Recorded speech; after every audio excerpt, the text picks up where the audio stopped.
Okay guys, we're in the greenhouse out here this morning. We've got some more really cold weather coming. We've got two pots here, this one and this one, that have been full of fire ants. Guys, I put 10 pounds of DE in each pot over the period of the last 3 to 4 months. No good. Didn't work. So DE does not work on fire ants. They just built right up in the middle of it. It's cold enough now that the fire ants have left and they've gone outside. While they're outside, we're taking this opportunity. We're digging the dirt out of this one. We put it over into that one. We're checking there's no ants in it right now. While they're outside, deep in the ground because of the cold. And we have went and cut some fabric that I have that is a rubber-based fabric that come off of an old water tank. Our theory is if we can roll that out underneath these pots, it will actually keep the ants from getting into the pots, because what's happened is this landscape fabric I put on the floor here, the ants have chewed a hole through this. They've chewed a hole through the thin black plastic I have in the bottom of these pots, and they're coming up in here building beds when it gets to be extremely hot in this greenhouse. It was not hot. It hadn't been hot in here for a while, and they've left out. So while they're out, we're taking this opportunity to put this down, take the dirt out of these pots, put this fabric down underneath them, and get the dirt back in them, because we've got to use these pots. Now we've got several other pots in here that as the summer goes on, we've cut the fabric long enough to do this whole side of the greenhouse, but we're only doing these two pots and leaving it rolled up between them. As the other plants come out, we'll empty those pots and roll the fabric all the way down this side eventually, and have this whole side covered with a heavy rubber fabric that the fire ants can't chew through. So that's where we're headed today. I got to undo the water system right now so we can get this pot out, and that's what I'm doing. I used tie wire during this time when I put this up, but we're going to go back with zip ties, because zip ties seem to be a lot easier to work with than sitting here trying to twist wire. And the wire is okay, but this is all rusted up, and we just whole lot rather have a system that is a lot easier to work with here.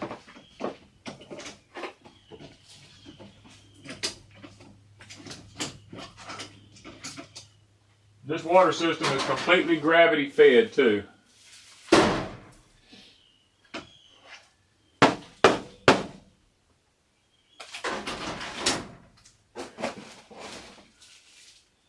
Okay, now we're going to attempt to move this pot, even though it still has dirt in it, without tearing up our fabric on the floor. We're going to see if we can do that, and if not, we're going to take some more dirt out of it.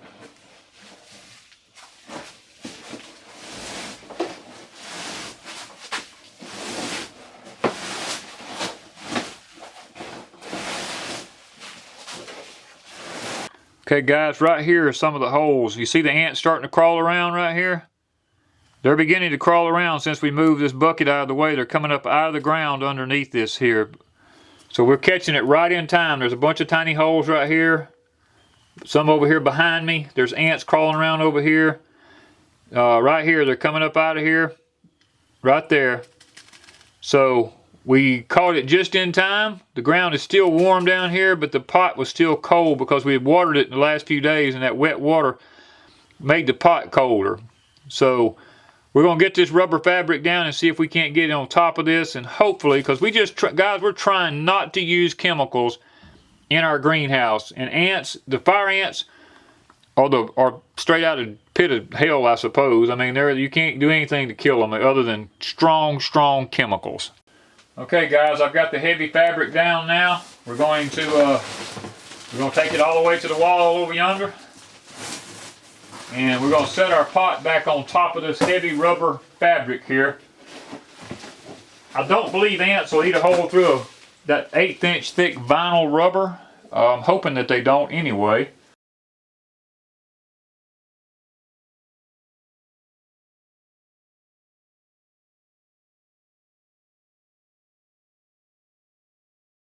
Okay, I didn't go all the way to the wall with it because the rubber is only so long, and it will reach to the end of my last pot down there being this length. It might be that we have to come back and overlap when we do this in here.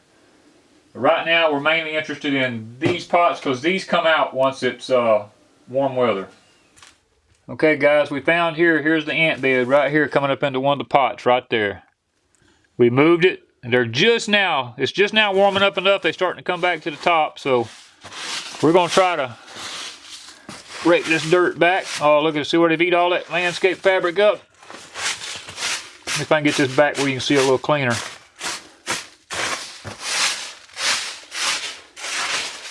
Get this all cleaned up. You can see right around the rim of this pot. There they come out the holes. See them? They're coming out the holes underneath this thing here. So that's how they're getting in our pots. They chewed holes through the landscape fabric, come up into the bottom of our black pots, because these black pots have holes in them where water can get out of them. And that has been the whole problem. So I'm going to continue to try. Okay guys, we've got our DE back now. What we're going to put some down, because in the long run it may help with the fire ant issue, but now that we have all the dirt out of the pot except for what's right in the very bottom, we're going to try to just put it down pretty heavy again. If it don't get rid of fire ants, any other insect that gets in the dirt, it gets rid of it. And then when we get through, we're actually going to put it around the bottoms of the pot so that the ant has to crawl through it just to get to the pot. So guys, we're just trying every way we can with these fire ants. Okay guys, we got our little young sweet potatoes out of the cellar that has done started putting up shoots. We're going to take them and we're going to go ahead and get them in here and get them going. Not all of them have them, so we're not really worried because they will eventually put them on. And we don't use our real big old sweet potatoes to make slips out of. We use our small ones. We've had better luck doing that. We eat our good stuff. Okay guys, this is the procedure for growing slips to plant sweet potatoes. When you put the potato in the ground, this is not for growing potatoes. This is not like Irish potatoes. Irish potatoes is a nightshade plant. Sweet potatoes is in the morning glory plant group. These will grow, these slips right here will come up out of the ground and get to be tall and green. You will pull them up and break them off the potato and they'll have roots all over them. You will plant them from here into the garden to grow sweet potatoes. This is the way it's intended to be done. This is nature's way of doing it. Not putting it in jars of water, but literally putting it back into the dirt and letting it grow. That is the process. Now this will not make potatoes. Let me clarify that. This is for slip growing only.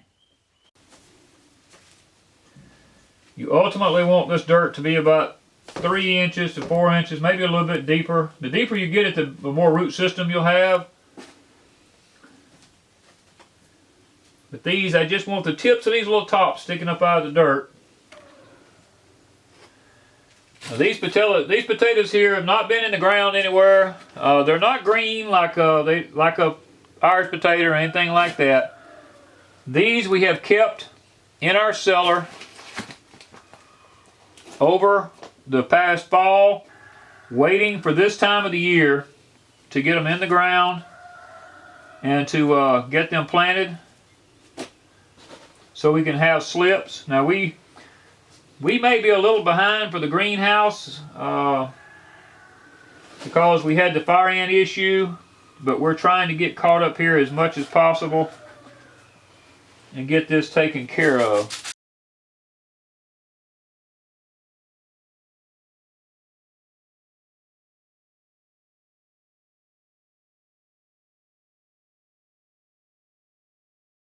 We're putting around,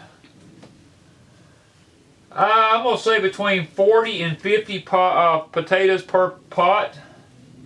That will give us several hundred slips. Now, once you pull a slip off, that's not the end of it. The potatoes will keep producing. So don't take your potatoes up out of the ground. Take your slips out, leave the potatoes in the ground, and they'll continue to grow slips. I've had them to grow slam into the fall. So don't take your potatoes out of the ground when you take the slips off of them. But if you want to go ahead and go back now and look, we have a sweet potato playlist on our site here. that shows last year's sweet potatoes and the planting of them and the harvesting of the slips. We have all that from last year if you want to go ahead and be getting a heads up on it and kind of seeing a little bit about the way we done it last year, and then we'll show you our harvest this year and show you what we do with the ones we're doing this year also. Okay guys, we've got the last of the potatoes in here now.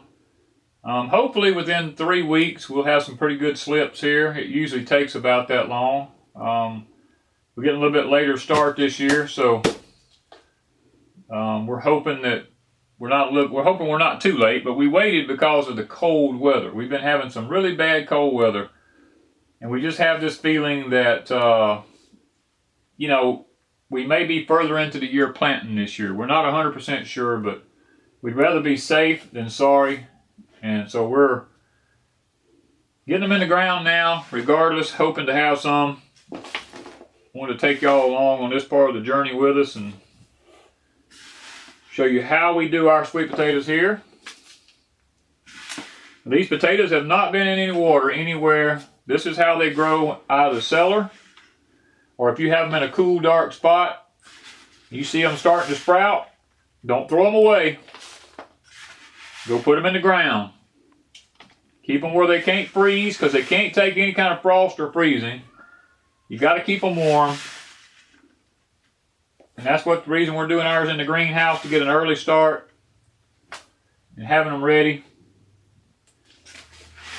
So as we get this pot finished up here, guys, we hope y'all have enjoyed us showing you how we do sweet potato slips here at Deep South Homestead. Now we will, at a later date, put some outside if we don't have enough in here once the weather warms up.